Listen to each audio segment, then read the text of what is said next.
This podcast is proud to be part of the TalkSport Fan Network. TalkSport. Powered by fans. What a goal! It's absolutely world class from Marcus Tunde!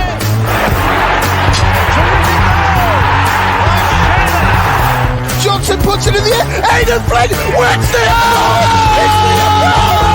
It's still with Lee Gregory. He's in the box. Tries to screw it. Is it going to be there? Yes! Oh my word! The Wednesday week!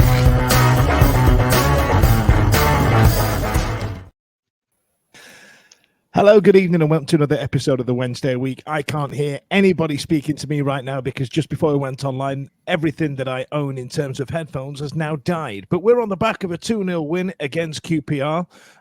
We're still 23rd, tick. Still beat the last team, tick. Huddersfield still picked up points, tick. So everything as it was, but we still had a great day out. Now, with me tonight, I've got Simon, Charlie, and Ash. Now, as I go to press a load of buttons, Ash, can I hand over to you while I try and work out how to hear everybody right now? Ever the professional Daniel, aren't you? You could call him anything, can't we? Anyone? Good evening, everyone. Sorry for my host's inability to charge shit. Welcome, Charlie, Simon. How are we both? Good. All good. Good. Yeah, good, mate. Yeah. Good. Better than yesterday. Yes, we had a lovely trip, a podcast out into the capital. To watch the mighty Wednesday take on QPR. Like Dan said, we picked up the 3 points. First impression, I've never been to QPR before, so I know Simon, Charlie, you weren't with us, but Simon, you were. Was that your first impressions of QPR? Loftus Road, Simon? No, I went in the Cup on a Friday evening a few years ago.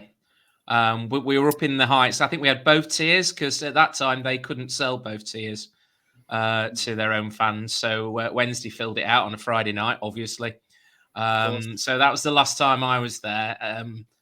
I don't remember it because it was dark. So I just wanted to make comment of the actual away end.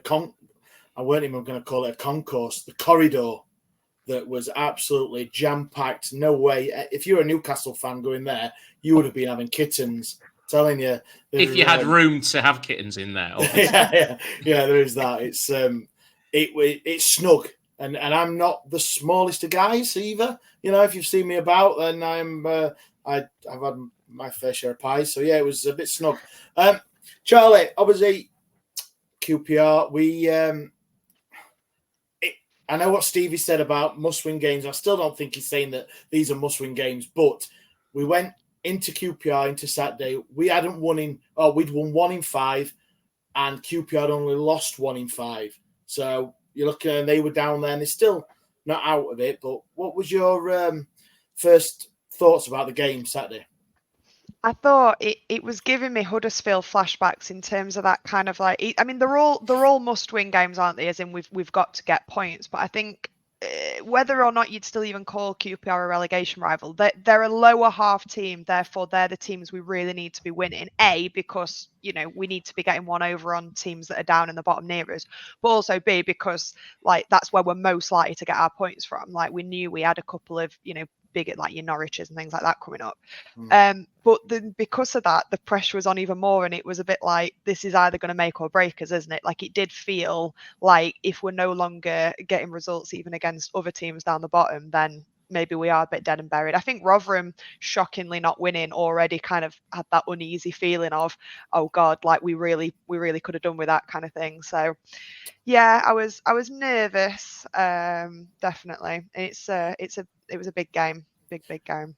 Yeah, I think if we hadn't have won, we'd have been 4 points off, or obviously 2 points if we'd have drawn, but 4 points off with 5 games left. You are looking at a thing. So for me, it was a must win, and we did. So Simon, what were your thoughts going into QPR? I mean, like I said, I personally thought it was a must win. I know Stevie doesn't say that. I'm sure he'll say it very soon. We discussed definitions of must win, didn't we, in the pub beforehand? Of what a must-win is, and his definition. Did we? A vague recollection. And we had different definitions of must-win, but I'm with you. It was a must-win, especially following the results you obviously discussed on Tuesday night, Monday's result against Middlesbrough. To come back and actually put performance in was more than anything. I think even if we'd got a draw or maybe even lost, if we'd seen the team put performance in, then would have been seen some fighting and we'd been happy. I did see it as pulling them back towards relegation. They've had a couple of good results, but they'd had a couple of good results prior to us playing them at home not that long ago. And really, we put them to the sword then and dragged them back into it. So anybody we can sort of beat around us and drag back in, it's just going to make it. It's going to make it last longer till when the fat lady does actually warm up and start singing at the end of the season. Yeah, I mean, fat person, I think is the correct way to say these days, Simon. Okay, apologies. Yeah. Us of as large a stature would say that. Welcome to the show, Daniel. Have you got anything to say? How are you feeling leading up to the QPR game? Obviously drunk, but I meant QPR. Yeah, given my lack of this is weird. Given my lack of preparation for this evening shows just how well I'm doing on this hangover. You know what I mean? It's been a good 2 days. You know, you get like the proper, you can't sleep. You've only got 3 hours in. You're gasping for air because you're just full of phlegm.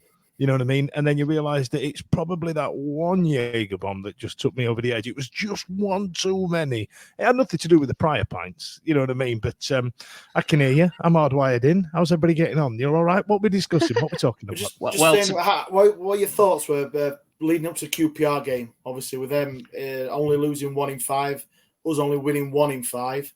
What were your initial thoughts going into the game? I was genuinely concerned. Like I said last week on the show, or in the Hello from the Other Side, I'd have taken a draw before going to this game. I'd have had a draw. I'd have snapped your hand off. We wouldn't have had to play the game. I'd have gone, it's all right, we've had a draw. Given that they picked up 2 on the bounce before playing, I was a little bit like, well, you know, we're not in great form. We've had a spanking of 6-0. We had a lackluster affair against Middlesbrough and arguably Swansea as well, only picking up a point at home. I didn't see that coming at all. I was genuinely like, oh, God almighty, this is going to be awful. But they were pish. They were really bad. But we came out the traps like impressively so. Like I was really happy with the response that the players gave, especially having players like Windass and Pervader on the pitch at the same time. I didn't see that coming either. But have you got into the lineups yet? I'm sorry, that was really unprofessional of me. I have got it already. No, mate, I'm holding the fort a little bit here, mate. You know. So lineup. So this is obviously taken from a well-known broadcasting corporation's website. Don't blame us for the lineup. I'm sure Michael Smith would love to play aside Bannon and Palmer in the midfield, but I don't know. So they've got it down as Beadle as the goalkeeper. Famewo, left back, and Ekwe, one centre back on the left. Diarbe, which we will talk about later, as one centre back, and Iofa slotting in at right back. Smith, Palmer, and Bannon in the midfield. Ugbo up top, supported by Pervader and Windass. So, what were our initial thoughts then? What was the lineup? Obviously, a little bit of a change, Charlie, from the Middlesbrough game, because it had to be, honestly. Yeah. I mean, you're looking at Pervader back in and Windass, and you start thinking, we've got some strength up there. I think before the game, given how Masaba and Gassama had been, you were a bit like, yeah, maybe that's fair to have dropped them. Obviously, foresight and all that, but I think it was fair. I think starting Smith was a bit of a stroke of genius. I'm going to be honest. I think he's got some pelters, and perhaps rightly so, for what he's done when he's come on as a sub. But maybe that's been the problem all along. Maybe he's an early game. I don't know. He really did look. He didn't do anything magnificent, but he was a real thorn in their side for quite a lot of the game, in his midfield position. Where he shines, obviously, running it. And I think, we had a lot of pace, and I think that looked good. I think perhaps we'd gone slightly less at the back, which was a bit of a concern when you consider how much we got spanked by Ipswich, but we weren't playing a team like Ipswich, so I think it made sense to kind of go strong and try and get those goals, and he made the right changes later on. So yeah, I think it looked attacking, and I think it was the right kind of, way to go given the result we needed. Right, I'm going to, like any good wrestler, I'm going to tap out. Here, Dan, back over to you. Blech, are you doing a great job? I was happy being a guest, if I'm honest, mate. I was just looking through some of the comments when you were talking, and my shirt's getting a right load of abuse right now. Which why are you wearing that? You are getting rinsed. What's wrong with you? You are getting rinsed, mate. Anybody who obviously isn't watching this, Dan is wearing a red and white striped shirt. What the reminiscence of Bullseye. He does actually look he's about to go up to the hockey and go throw for a speedboat in landlocked London. In what? It's I think some of the comments. Sorry, burnt orange. Some of it burnt. Right, yeah. It doesn't come across that way on camera, mate. Some of the comments. So we've got Paul McCartney's gone. Jim from Bullseye vibes. Lolo Duenzi looks like a 1950s bowler. Brilliant. Kingpin, if for the elder ones. You can't beat a bit of Fudge, according to Jim Bowen at least. So yeah, that's not too shabby. My favourite one there, Ash, is Antoniella when I wasn't on talking because I was trying to find some headphones, and he's just gone with Dan talking a lot of sense tonight, which so it turns out I can win a load of fans whilst not saying anything, which says a lot about my output. Now, Ash, I tell you what, listen, I'm going to chuck it back to you. So tell me, the lineup I thought was batshit mental when I saw it come up. I couldn't work out where anybody was playing. I assume it's, back in the olden days, a champ manager, it was a 4-4-2 attacking, with the advanced wingers, that type of thing. I mean, I was well happy we went for it. What did you think? I am as well. Definitely. I didn't see Windass starting, to be honest. I really didn't. I didn't see Smith starting. But I'm not the biggest lover of Smith, but I agree with what Charlie said. He put himself about a bit. He had a real good go. You know what? He made a nuisance of himself. But Poveda, it was great to see Poveda back. But obviously, it's probably a game too soon for him, as looks like we found out midway through the game. I got no issues with the defensive partnerships. I think. Never thought I'd say this, and probably people listening and watching. Diaby had another great game. He's deserved his starting spot. He really has. And with Bernard out for how long, I don't know. I don't know if anyone's seen anything today or over the weekend about his predicament. But him and Enekwe work well together. I'm a massive fan of Enekwe. I really am. When he came up and we signed him, obviously. From Rotherham, when he came up, there was like, he's not a championship centre half, he's not. But for me, he's a centre half and a half. He puts his head on everything. He's blocked. He is that centre half pairing, and is a cracking pairing. I mean, I don't know if I'd like it with Bernard in a 3. I think Diaby at the right of a 3 might be a bit suspect, but in the centre half partnership that they had on Saturday, I thought he was great. No issues at all, and it's easy to say that when you come away with 2-0 win away from home, isn't it? But hindsight, but I didn't. It was probably Volks and probably Gasama probably felt a bit hard done by being dropped, but there you go. Danny Rule got it right, didn't he? So there we are. Yeah. He did. He cleared his own work. Now, Simon, I think there was something similar between these two teams, and this is going to sound weird, given our close proximity of where we are in the league and how the season's panned out and all the rest of it. I might be being a little facetious here, but that's not like me. I don't say controversial things.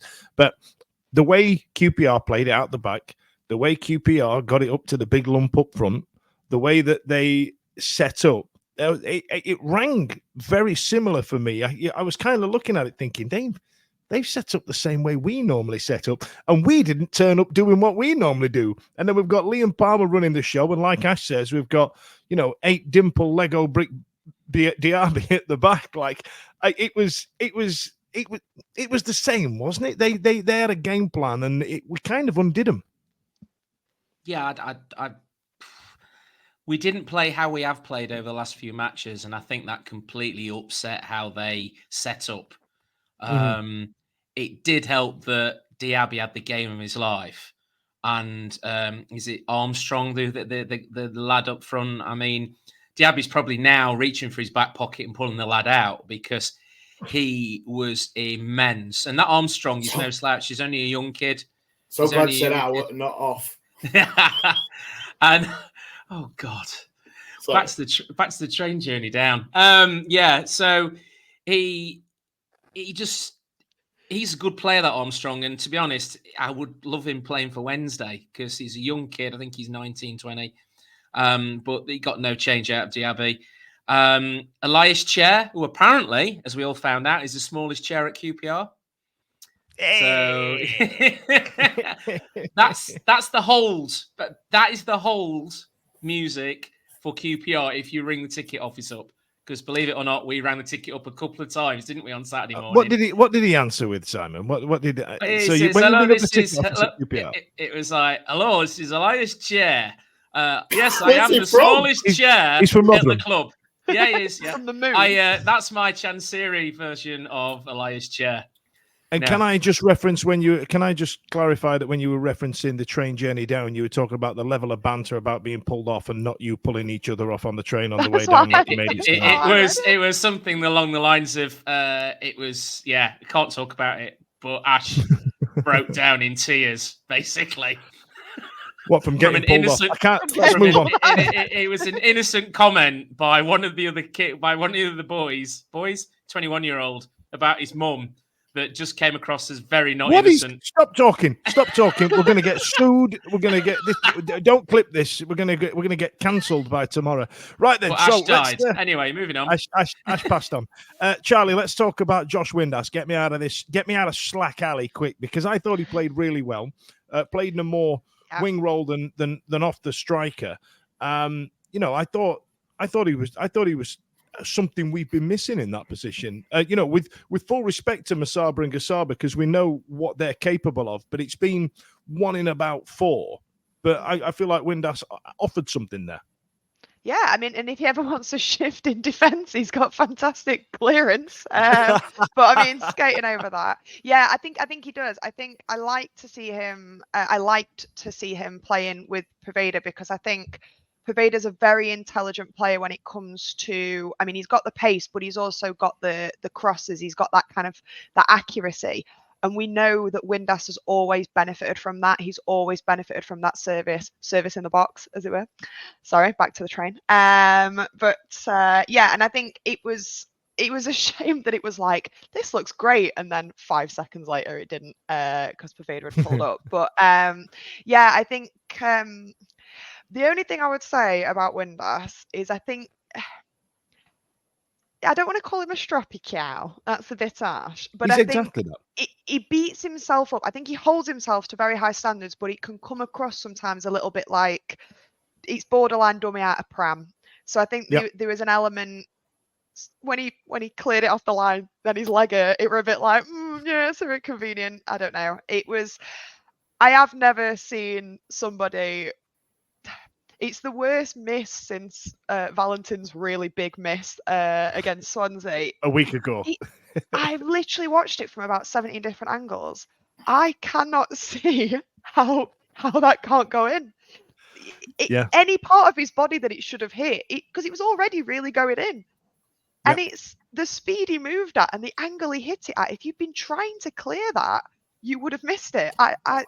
It defies physics. It's unbelievable. I think it's haunting us. I think it'll haunt him as well. I think my leg hurt a bit as well when I watched it. He's going to have some sleepless nights over that one. And you're right. I did enjoy the injury pull up, like a lot like Bukayo Saka's been getting online of late. He starts limping when he's dropped his ass. You know what I mean? That type of thing. I mean, Ash, where were you for that miss? I was at Loftus Road, mate, with 2,000 other Wednesdayites. All right. I Sorry, was to the right of the goal and watched it come across, and I for the life of me can't understand. You were a bit more behind the goal, right? You were a bit more central. I was to the left. I was the opposite side to you. Oh, so you watched on the purpose. full obtuse angle of Pish.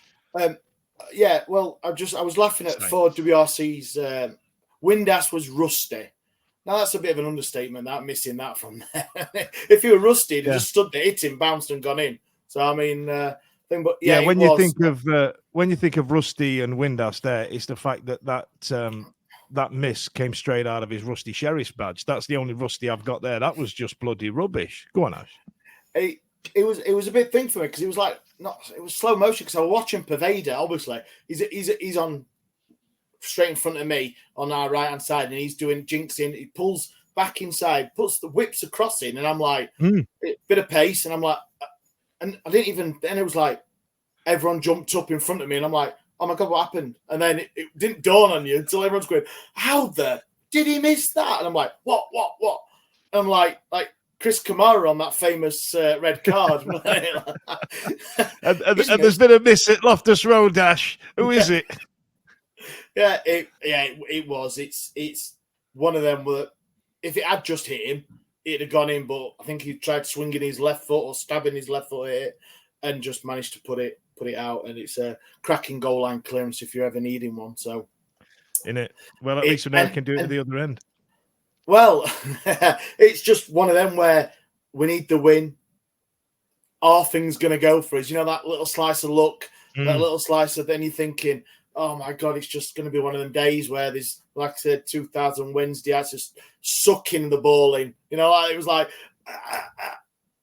yes. The innuendo tonight is absolutely killing me. We've got people getting pulled off on trains. We've got Rusty Sheriff's bags, and now everybody's sucking it in. You know what I mean? And it's all innocent chat. You know what I mean? Sorry to the love to the family. Sorry to the kids. And that were only you with the tap photo sucking it in. I think there were a few comments on that. That you're holding that belly in.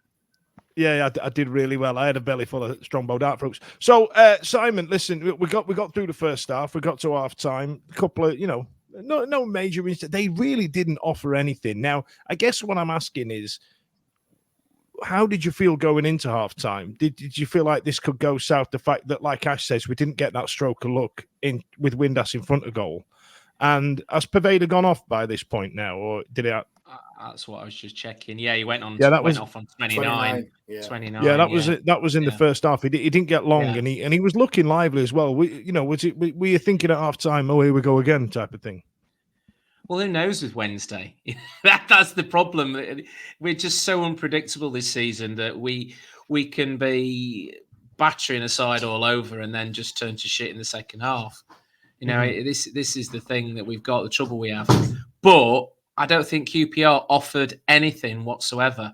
QPR didn't offer anything. So I was more positive than negative. I thought that if anybody's going to score, it'll be us. But then again, it's Sheffield Wednesday, isn't it? And they do like to piss on your chits. Well, coming away on Tuesday, my trips were dry. So, but like I tell you what was interesting, Charlie, right? So they've got Elias Chair, who is their key player, regardless of everything else that's gone on outside of the football pitch. He's their key player. And for the first half, I genuinely forgot he was playing because he was running down the other far corner to where I was. I forgot he was playing. Who was playing right back, Ash? Put the thing back on. I can't remember. Was it I offer for us. It was. Didn't Dom come on? No. No, he moved over. Sorry, yes. Paul Valentin came on. And Iorfa moved across, didn't he? So Iorfa, I thought, had him in his pocket. He just kicked 10 bells out of him, and they offered nothing. They were bloody rubbish. It was one of them where, the reason I felt like there was a lot less of Chair is because I was watching it on the stream. They weren't pronouncing it Chair. They were pronouncing it like, I don't know, Scherer or whatever. And I remember thinking, that's very weird. I just assumed it was Chair. And I noticed that they said his name like twice because they said it weird, if that makes sense. So I was like, he's obviously not offering much of a threat because I've only gone, who the hell is Chair? Because they said it a couple of times. Yeah, I think I wouldn't have said that there was any standout play from them. I think there were moments where it was a bit, but yeah, I wouldn't have said that you were looking at their threats and been like, oh, chair this or share that. I think we were solid as well. I think every single person, every single player on ours was really solid where they were. So I don't think they found any weak links in where we were. But the longer you go without a goal, the more you're worried. Like the longer it's one of those where how many times have we seen where we've been the better team, we've been comfortable with the better team, we're just not getting scored, and then they've got a cheap goal. I mean, our first goal in many ways was almost a little bit of a, goal of the season, isn't it? I mean, who gives a monkeys? But that it's the kind of goal that they easily could have got a bit of a donk, like just to the back of the net. So. Honestly, I tell you what, Ash, let's get to the goal. Thank you, Charlie. Let's get to the goal, because we've seen Gasman tear to the byline and cut inside and keep hold of the ball just one or two touches too many. And it's exciting to watch, don't get me wrong, but it don't really come to much. And you're kind of like, oh, God, it's going to be that again. It was at the other side of the pitch to us, and you're just shouting, go on, like you do. And part of me was like, I can't believe that's gone in. I can't believe we got away with that. Frustration sometimes with Gasama and Masaba. I think they're very much the same in that respect. They have got the ability to get you up off your seat and do something a little bit special, a bit sparkling. But Masaba more than Gasama. But yeah, he danced into the box. He did. Danced. It was lovely. Danced into the box. He and then it was like, he's took one touch too much, and he toe-ended it to the defender, and the defenders thought, oh, what a muppet. I'll get clear this. He swings his left foot at it. It comes, and fair play to Gasama. He chased the ball, so he put his foot in. He gambled, of course. That's it. And fair play to him. He got in there. It ricocheted off him. And like we always say, we'll take one off the arse. We'll take one off the chest, off the head, anything. It went in. So I'm gonna burst. Now you're doing it on purpose, now, aren't you? Now you're doing it on purpose. No, I'm not. But he was, and he created the goal, and he got the fortune to look it for the goal as well. So fair play to him for that. We've said for weeks and weeks we haven't been getting the rub of the green, and sorry, that was awful. But we did. We did on Saturday. Go on, I'll let someone else. Go on. Now, Simon. No, we did, didn't we? So go on, Simon. We went to. Well, they went at us, right? So we've gone 1-0 up, and they thought they'll come at us. There was a few hairy moments, but there's nothing a lot to be concerned about. Now, Holly specifically has been saying that Masaba and Gasama don't play well on the pitch together. She said it last week. We all agreed. And then we went tearing through in the 90-odd minute. Now, just as Gasama got the ball to pass for this second goal, I shouted quite a loud expletive because I was just on my blower checking how Huddersfield were getting on, and they just banged the ball in, or the notification came through that they'd slotted to win, just as Masaba had just received the ball, and I'm screaming a big C-bomb across Loftus Road away end, just as we've scored. I mean, but I tell you what, look, just run us through the goal a little bit. Let's get through the little goal. I mean, did you feel like we were going to concede at any point beforehand? I thought it was back to the wall for the last 10 minutes. I did think it was back to the wall. I thought that there was a few times that we left people. And I've watched the highlights yesterday. Our defensive frailties came into part at some points. But we brought Pato on, and that added a bit of feistiness up front. You know, he was willing to knock around their midfield and defenders and just cause a few little irritate them up there. The it guy was nice Anderson, to see Pato back, wasn't it? Yeah, it was. I love Pato. He's brilliant. Anderson hit, I think, the underside. I think he's great. No, I love him. No, he is. He has a role. Pato has a role, right? He has a role. And we saw that. We've not seen a lot of him because I think he's been out since, was it Coventry game? Somewhere around. I mean, Christ, that could be many Coventry games. I mean, it could have been last week. When did we last play Coventry? Yesterday? I don't know. But it's been since January time, hasn't it? So he's been out for what seems like an age now. Last season, he really sort of stamped his authority towards the end, and certainly in the playoff semi-final at Hillsborough. And he's that sort of player that I like in the side because he's a good old-fashioned shithouse. It's nothing more to say about it. He's a great, good old-fashioned shithouse. He's your Ross Wallace. He's your Stockdale. He's the sort of player that winds other players up and then just walks away with this wonderful smile on his face. Can you imagine him just like walking away going, because he's so seized. So that was great seeing him come on. And I think we'll need him in the next few games running into the end of the season. But they were on top. I think they hit the post. They hit the bar, which was the only real shot they had. But we all looked a little bit nervy. And it was that fucking, are we going to concede? And I could feel the crowd getting nervy. And I think it was 90+6 that we scored in, wasn't it? So I don't know what they gave, because I'd not taken my glasses with me because I knew it was going to be a messy day, and I thought that's only going to end up with 5 separate pieces of my glasses by the end of the day. And the scoreboard was like something out of the 19. It looked like Texas Instruments written across the top or something like that. The weirdest thing about the scoreboard was it was the same LED display as our old scoreboard, but it was white. So, and when the sun was blaring on it, it was a nice day, wasn't it? I couldn't see a damn thing. I didn't see the ad one until half an hour gone in. You know what I mean? It was, exactly. So I had no idea how much time there was. Simon, if you can't remember, there was a lot of time we were sat near the away fans and you kept shouting, "How's your mum?" A lot of QPR fans. It was one particular one who kept tapping his watch. So we scored and he kept tapping his watch, this kid. It was just like forever tapping his watch. So we broke Gasama down the wing. I think Pato received it, fed Gasama, and Masaba was one-on-one. Great goal, great finish. The two players that we all said at the start when we were signing up can't play in the same team. That went well. And this kid, I just tapped my watch to this kid and he just went, fair enough, and walked out. That was it. Just top pants. Can't argue with that. Can't argue with that. I'll tell you what impressed me with Masaba at that 96th minute.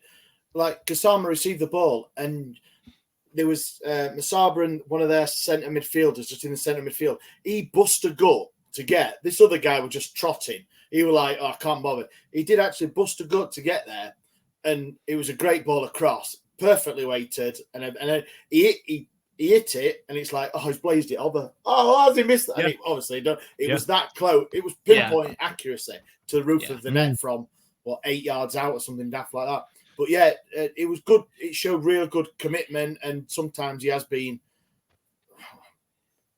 said to be not lazy, no, just lacking a bit of to get there or to track back or anything. But he did, and it fair play to him in 96th minute. I know he came on 70 odd or whatever minute it was, so he was fresh-ish. But it was good to see to get the second goal. And I know the goal difference is negligible these days, isn't it? So. But it's a 2-0 away win. Yeah, negligible for us on the fact that it's going to be a fart to a shit fight by the end of the season. Yeah, I get that. What's the now, Charles Bello? I will come to you after this about the statistical nature of the side, because Ash has got a lovely, he's got a graphic for you. Ash, what are they saying on the interwebs on what we were just talking about? What they're saying? See what is that, Sync or CYNC? How are we going with that? It's got to be Sync, unless he lives in York, New City. Right, yeah. He loves the late goal against QPR, doesn't he? Masaba, obviously against the home leg that he scored again. There we are. Is there any more shirt-based abuse I'm getting? No, mate, no. At least their scoreboard works. We're still 1-up against Swans. That was funny. That was genuinely really odd, that Swansea game. We were 1-0 up, and then it just turned off. And then when it came back, it was 0-0, and there was no seconds gone. And then someone's gone, hey, bloody scoreboard's not working. So they've put our goal on, but still not set the timer going. You know what I mean? And this is the same scoreboard that the ref was looking at to get a decision against us earlier on in the season. He's pissed. Gasman was great second half from 40 there. He was the Gasman. I tell you what, there is a player in there, and I hope Rule can get the best out of him, because I feel like he's got something, that kid. Masaba, We had it with Paul Valentin in and out. Some of the form has been sketchy, but I feel like Gasman's form is on the way up. You'd even argue that Ugbo's form's a little bit sketchy. He was grafting hard. He was grafting on Saturday. Didn't really get much, but put himself about a bit. And I hope he gets back on the score sheet soon. Windass I thought was great, but I've got to give props to Liam Palmer in the middle of the park. Absolutely ran his blood to water and did a lot of work for Bannon, who was playing like a man possessed. And we've all spoke a lot about his wafty slide tackles that he does. And that one where he came and slide tackled in front of him in the first half. That was Armstrong, wasn't he? It got away from Diaby that time, and there was just literally Bannon coming in. Yeah, and he timed it perfectly. Beauty of a challenge. I guess what I'm going to ask, and I tell you what, I'll ask this, Chaz. The manager was really quite vocal in digging out the players after the piss poor performance against Middlesbrough. Kind of worked, didn't it?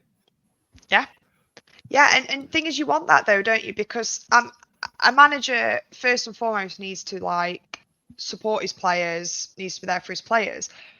He's also got a job to do, and he's got to get a tune out of him. And it was very plain to anyone with eyes that things weren't there, Middlesbrough. And it wasn't just we got outclassed, we got outplayed. It was that, jogging back to your position and all that kind of stuff. And it was, they all looked so done and lazy and fed up. If you don't address that, you've already given up. And it did work. And I had mad respect for him as well, even in the press. It was very much that kind of, he was like, that was not good enough. And he knows that we know that as well. So he's not trying to bullshit us. And I thought it was great. I thought that it spoke volumes about what his plan is, and that he didn't see what his plan was. He didn't see his vision against Middlesbrough. And I think it gives me a lot of confidence knowing that he can motivate them. I mean, even we talked about, there's a player in Gasman, and I think there's passion in him as well. I mean, he celebrated his goal, which, let's be honest, was a bit of a little bounce off. He just scored a screamer. His reaction to scoring that goal for Wednesday was huge, and I think that speaks for a lot. And perhaps if we'd not been seeing what we wanted to see from him in the last few weeks, I think Danny Rawls obviously motivated something in there as well. He's got the skill. We know he's got the skill, but I think it's more about that. It's more about the mentality. And I think that's so much more what we saw. And that is all really anyone asked. Obviously we wanted the 3 points, but we wanted to see that they actually gave a monkeys, because they did not give a monkeys on Bank Holiday Monday. It was not a day of monkeys. It was a monkeyless Monday. The monkeyless Monday. Yeah. The interviews that they did on Thursday were the telling ones, I thought, because obviously you get that passion directly after the game on the Monday night, and you could see, obviously, it hurt Danny. It really hurt him. Alongside us, it was a long journey home, and we were hurting. But on Thursday, you could still tell that it had hurt him, that result, that the players hadn't turned up for him. He seems to be thoroughly invested in the club, and he sees a vision of where he not just does getting over the line at the end of this month, start of next month, but also I think he sees a vision for next season. And looking at some of the press today, I think he feels he will actually be here next season, which a lot of us are could that happen? We don't know. Even if if Alan Nixon keeps trying to gas up this Sunderland connection on the interwebs, it's absolutely slaughtering me. Shut up, pal. There's only you saying it. Yeah. Shut up. There is, and if you actually rumors from you, Sunderland fans don't want him. They don't want him. They see him as a cheap option. They don't want him for some reason. Good. And good, happy days. But he still, because obviously the press, and I don't know whether we're going to talk about it in a bit, but the press kept pulling at that thread about contracts, didn't they, on Thursday with Bannon? And they asked the same question to Danny Rawls, and he talks about it a little bit and then just basically dismissed it and went, doesn't matter. We have a job to do, and they have a job to do to the end of the season, and they have to do it. That was an interesting one, because about 3 weeks ago, the captain was interviewed and he said, look, that's just the way it happens around here. We get to the end of the season, then the contract conversation comes around and we're all like, oh, yeah, all right, no worries. Then we literally give a limp performance against Middlesbrough, and then the conversation comes around about contracts again. Why we're talking about bloody contracts, I've no idea. I feel like we've got pressing matters, and then the contract conversation comes up again, and then we're like, well, it's unsustainable as a club. We can't do that. Like, yeah, come on now. Just because you've been told off, just because you got done, you then can't start blaming. Well, it's obviously contract's fault. You know what I mean? That's why we were so shit against Middlesbrough. Contracts. You know what I mean? Come on, man. Who are you trying to bloody kid? Now, earlier on, Holly put a comment on the interweb saying everyone give a one-word review of Fudge's shirt. Ash, there's been a few coming through. Have you got them ready for me? Pigs. We've got that one. That's nice. We've got blades. Yeah, brilliant. Dem blades. It's burnt orange. Bacon rashers is lovely. Thanks very much for that. And Holly's gone with doggy crapper bobber. So so I will have to burn this shirt after this evening. So coming up at Hillsborough on Tuesday night, we've got our 5,000th league game, and it's by as luck would have it, it's happening. It's happening at home, which over 150 odd years, I think it works out to something like 32.2 games per season, which don't bode well for a cup run. But I'm guessing we didn't play that many in 1867/8 season. So there's a lot going on, and I'll tell you what I'm going to ask the interwebs. I'm going to put this out to the comments. Out of those 5,000 games, I want you to list a couple for me that really stick out for you for whatever reason. You know what I mean? Could it be a mega win? Could it be a mega loss? Could it be? There's one game that sticks out to me, and every time I see a meme sort of say, "What's the most memorable game?" or "What's the most boring game you've ever been to?" One for me was a Boxing Day game against Arsenal, and we drew 0-0 in the Premier League. And I have never in my life been so cold in my life, and for some reason that is tattooed on my brain. Ash is going to say Forest Green, I assume. Yeah, Forest Green, mate, definitely for the totally different reason to the Peterborough game at home. I'm sure that's going to be everybody's. Does that count as a league? Hey, does that count as a league game? What's that? The Peterborough semi-final playoff. Does it? Oh no! So that might be one for the future watching out for, won't it? It's the 5,000th league game at home. No, 5,000th league game. Full stop. Full stop. On the Chef Wednesday website, it says 5,000 league. 5,000 at home. Jesus Christ! Game I know you're old. 55 years. That is 65 games a season. I was just reading the tweet here. That was all. So, what about you, Simon? What sticks out to you, bro? I'll come back. Goodness me. There are quite a lot. I mean, Peterborough obviously stands clearing the memory of last season, but not a league game. Kaiserslautern. I mean, there's a few Kaiserslautern at home, but that wasn't a league game. Pick a league game, Simon. What about we pick a David league Hurst, game? David Hurst. Yeah, brilliant. Well, there's so many, Dan. Two for me. Two. First one would be 1990-91 Hull 5-1. David Hurst scoring his hat-trick, taking the ball from halfway line and just basically beating every Hull defender and then bang in the back of the net. And the other one will be Paolo Di Canio pushing Paul Alcock over. I was beating Arsenal, and it was just mental because him pushing, effectively assaulting the referee and going down to 10 men, playing Arsenal. We weren't in the greatest of spaces at the time. And we just basically, the stadium were like, what the flipping heck just happened? Mm-hmm. It was the most bizarrest match ever. And then we beat them. Lee Briscoe, I believe. Yeah, it gets forgotten about. And we spoke about Lee Briscoe on Saturday, actually, Charles, in the booze. We were saying that Lee Briscoe could defend but couldn't cross, and he's like the opposite to Marvin Johnson. So, there's a little story for you there. And then we started speaking about this goal. What about Ash? Sorry, mate, I cut you off. What about your games then? Tell me about yours. Oh dear. So when Forest, I am going to say Forest Green for the wrong reason. I like going to different stadiums, and when that came out, and it's like me and Fudge went, right, we'll get the list down where we want to go, and got all right, definitely Forest Green, got to tick that one off. So I was so excited for it, and fuck me, I wish I didn't even bother. Ash, what are you pissed off more about? Was it the game or having to walk up the hill? I remember the hill getting a good old airing on this show this time last year. Yeah. It's the hill. I'm glad there was a one of those defibrillators on the way up. I tell you, it was a big old hill, windy at the top, selling vegan beer and vegan sausage rolls. Yeah, and stuff like I love the idea you've done all that work and you can't even get a proper pie at the top of the hill. And then you go for a pee, and there's a little porta cabin where it collects all your piss and then waters the grass with it. So that's nice, isn't it? Oh, they've got it fully down there. And then it was just the whole on Sky getting abuse from the Sky people because everyone was swearing in front of the cameras, microphones, because it is the tiniest stadium known to man. And obviously the performance and the loss and just the whole day was shite.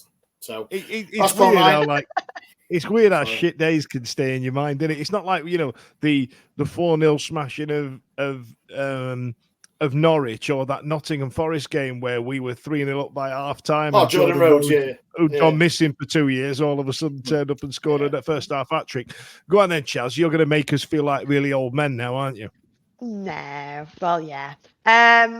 New You in the Snow is always one for me. It was at Leeds. It was just the images from that game. There's something about it being snowy. It's like a nativity scene or something. Like, I don't know what it is about it.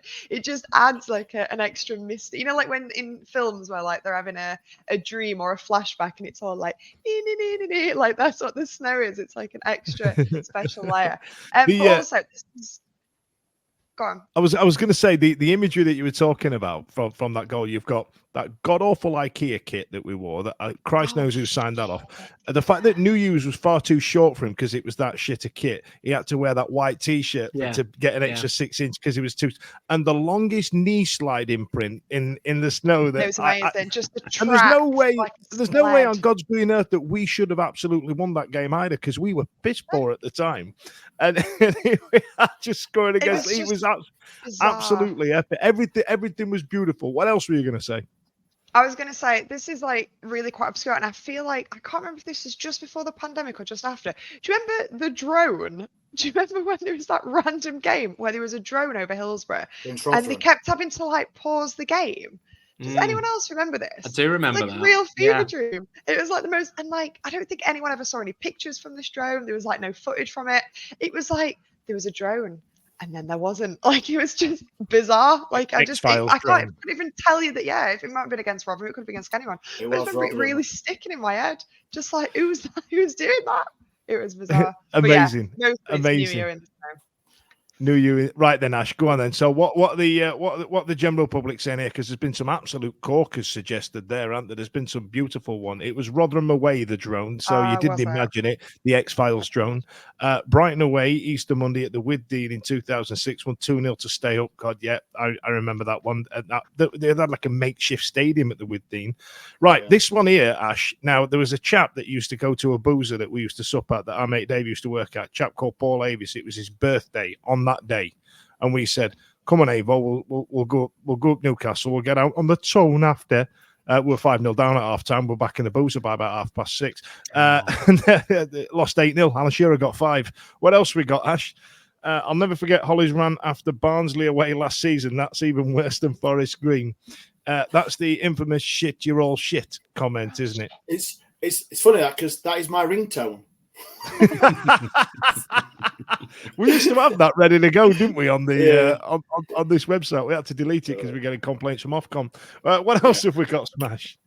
This good Arsenal 7-1 loss. J Blogs, Arsenal all the way, 7-1 loss. Got up in the morning and said, "Shall we go?" Drove down, paid on the gate, got hammered. Yeah, got hammered. Remember that. Was that after we just signed the French right back of the year from Patrick Blondeau?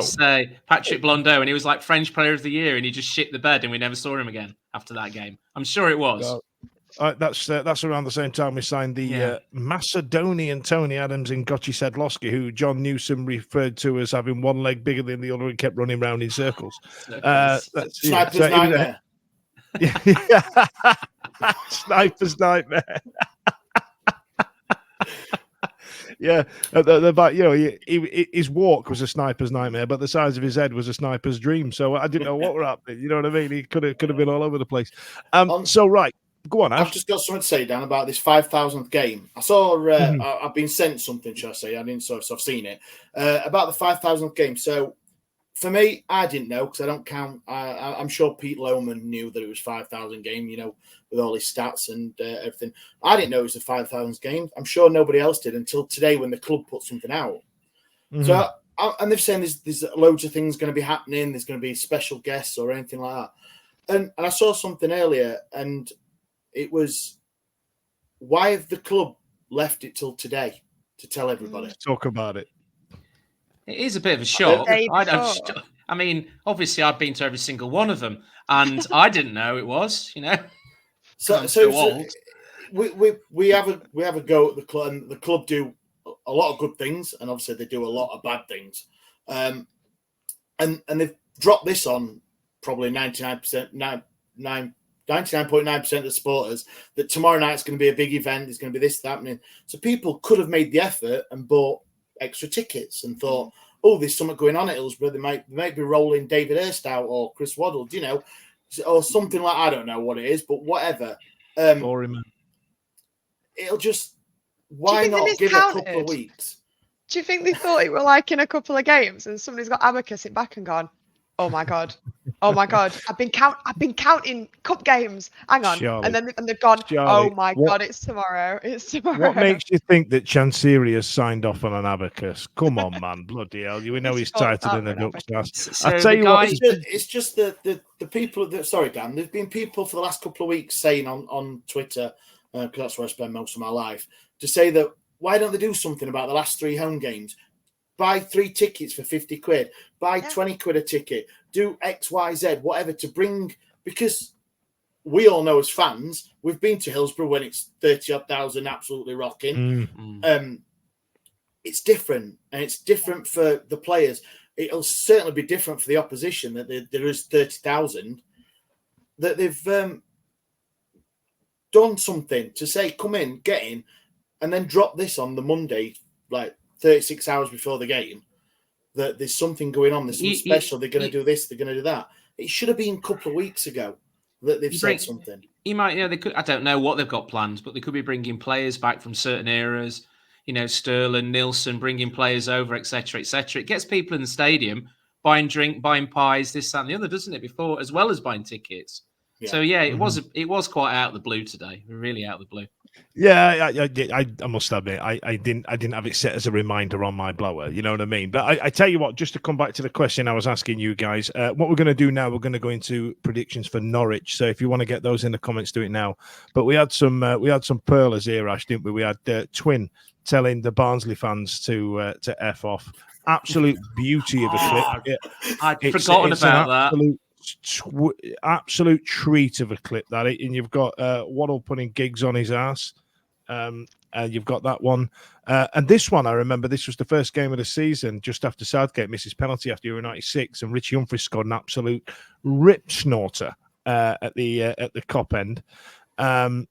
And in terms of commemorating the 5,000th game, Holly's gone where they hope there's a cake ball. So that's always fun. But yeah, there's a few great suggestions there. But upcoming is Norwich City. Did a really good hello from the other side with a local journalist from Norwich, and they're having a weird season. They're either really good or they seem to be beating everybody in mid-table. Everybody's up and around them, but the teams that they're losing to are crap. And I'm hoping that we're going to be one of them, right?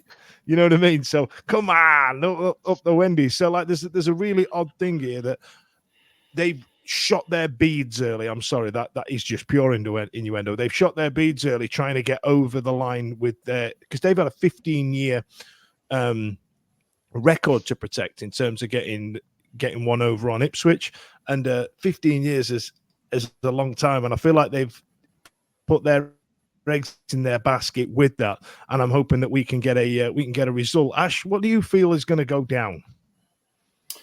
Right, so it's a hard one. With a point, I'm going to take a point. It's an hard game. They're in some good form, obviously beating Ipswich.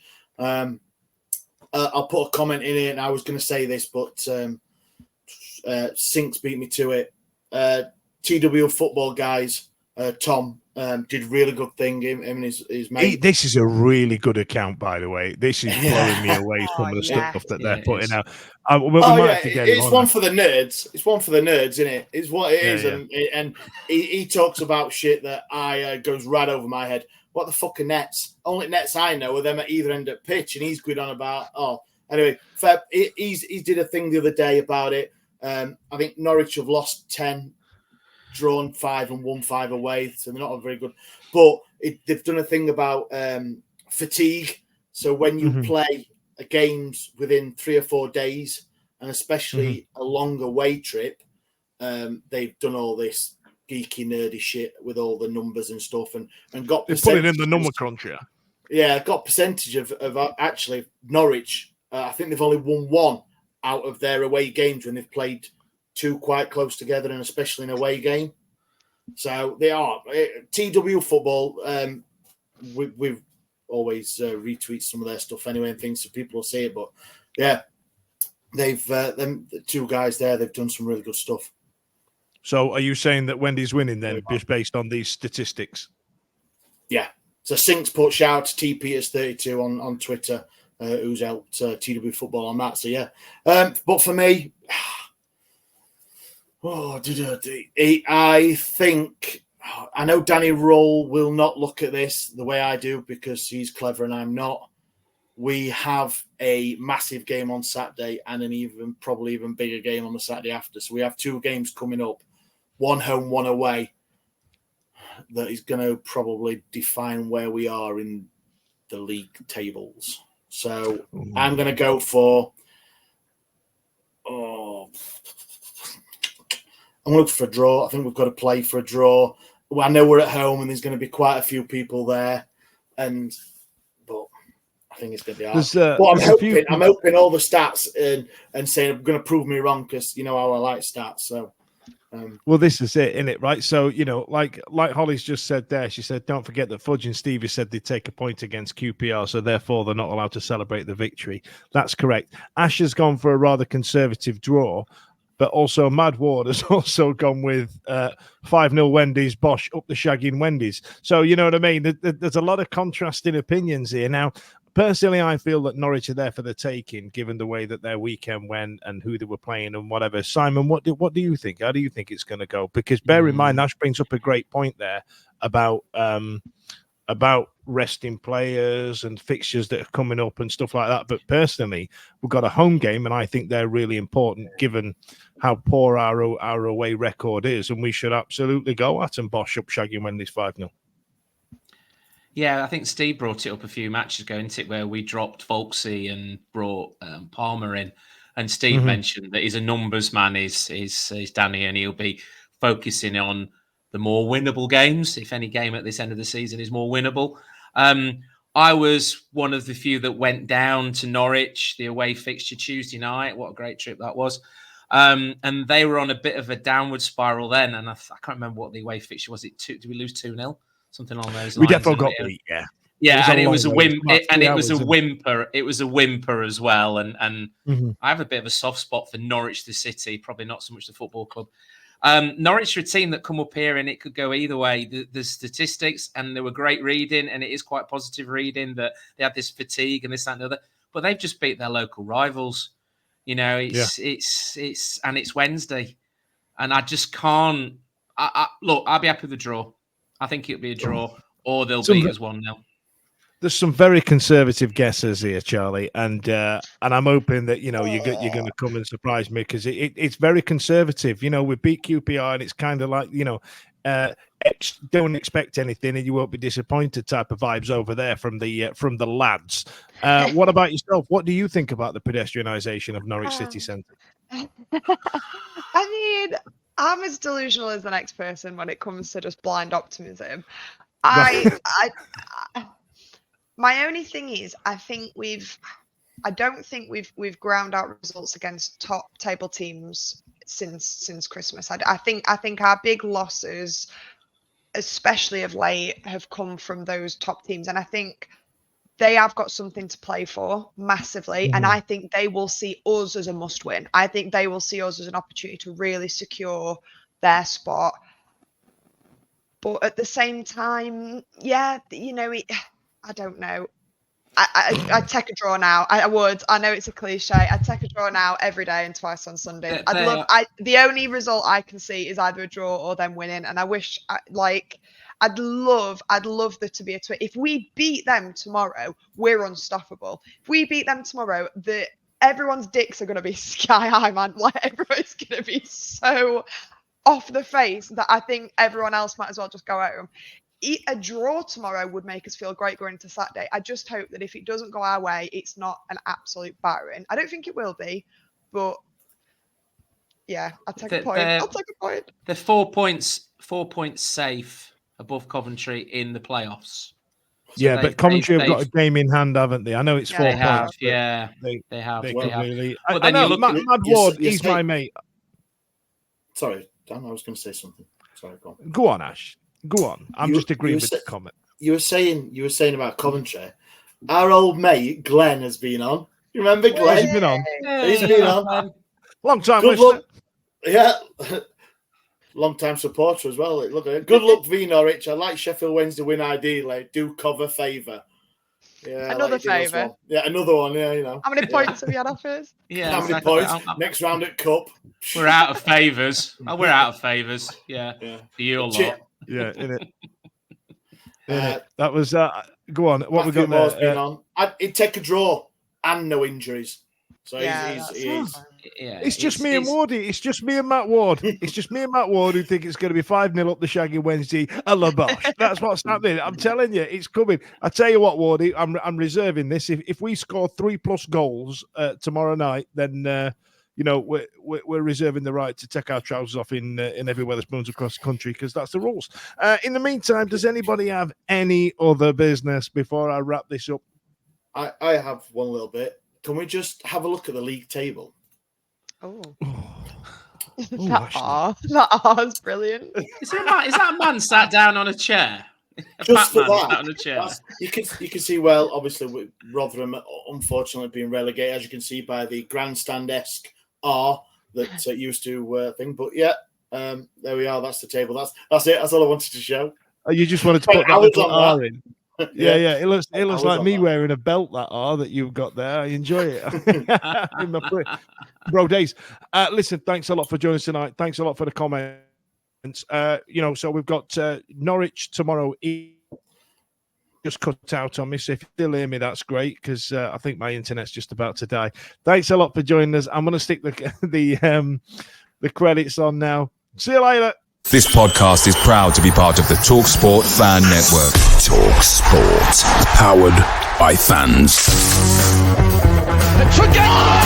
What a goal! It's absolutely world class from Marcus Tudgay!